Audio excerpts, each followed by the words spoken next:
సూర్యుడు ఒక్కసారిగా మాయమైపోతే ఏమవుతుంది? ఈ ప్రపంచమంతా చీకట్లో మునిగిపోతుందా? భూమిపై టెంపరేచర్ ఎలా ఉంటుంది? అసలు మనుషులు బతకడం కుదురుతుందా?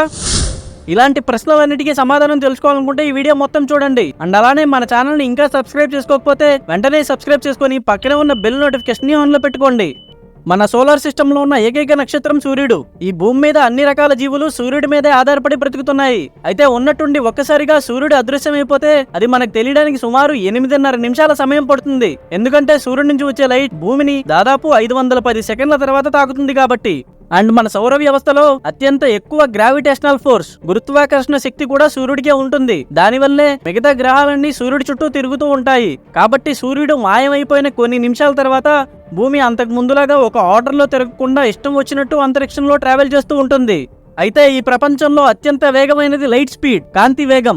సాధారణంగా గ్రావిటేషనల్ ఫోర్స్ కూడా ఒక స్పీడ్ అనేది ఉంటుంది. ఐన్స్టైన్ థియరీ ఆఫ్ రిలేటివిటీ ప్రకారం gravitational force speed light speed కి ఈక్వల్ గా ఉంటుంది. కానీ ఈ gravitational force speed light speed ని చేరుకోవడానికి కొంత టైం పడుతుంది. అందుకే సూర్యుడు మాయమైపోయిన కొన్ని నిమిషాల తర్వాత భూమి తన రెగ్యులర్ ఆర్బిట్ నుండి బయటకు వచ్చేస్తుంది.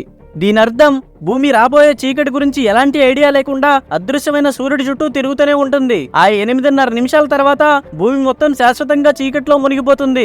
సూర్యుడు ఆకాశం నుండి అదృశ్యమైన అదే క్షణంలో భూమి సెకనుకు 18 మైళ్ల వేగంతో అంతరిక్షంలోకి ప్రయాణించడం ప్రారంభిస్తుంది. అలా ట్రావెల్ చేస్తున్న భూమి ఏ ఇతర గ్రహాలు లేదా ఆస్ట్రాయిడ్స్ తో కొలైడ్ అవ్వకపోతే ఆరు వేరే ఏదైనా బ్లాక్ హోల్ లోకి వెళ్ళకపోతే సూర్యుడు లాంటి మరో నక్షత్రాన్ని చేరుకునే వరకు దాదాపు 43,000 సంవత్సరాలు స్ట్రైట్ లైన్ లోనే కదులుతుంది. ఇక జస్ట్ 2 సెకండ్లో చంద్రుడు చీకటిగా మారిపోతాడు. ఎందుకంటే లైట్ ని రిఫ్లెక్ట్ చేయడానికి సూర్యుడు లేడు కాబట్టి. కానీ నక్షత్రాలు ప్రకాశిస్తూనే ఉంటాయి. ఇఫ్ మీరు యూజ్ చేసే ఎలక్ట్రిసిటీ సోలార్ పవర్ కాకపోతే అది కూడా కొంత టైం వరకు పనిచేస్తుంది. మనుషులు కూడా కొన్ని రోజుల గ్యాప్ లోనే చనిపోతారు. ఈ భూమి మీద ఉన్న మొక్కలు బతకాలంటే సూర్యుడి నుంచి వచ్చే కాంతి చాలా అవసరం. ఫోటోసింథసిస్ ప్రాసెస్ లో భాగంగా సూర్యుడి కాంతిని శక్తిగా మార్చడం వల్ల మొక్కలు జీవిస్తున్నాయి. అయితే సూర్యరశ్మి లేకుండా చిన్న మొక్కలు కొన్ని రోజుల్లోనే చనిపోతాయి. పెద్ద చెట్లు కొన్ని సంవత్సరాల వరకు బతకొచ్చు.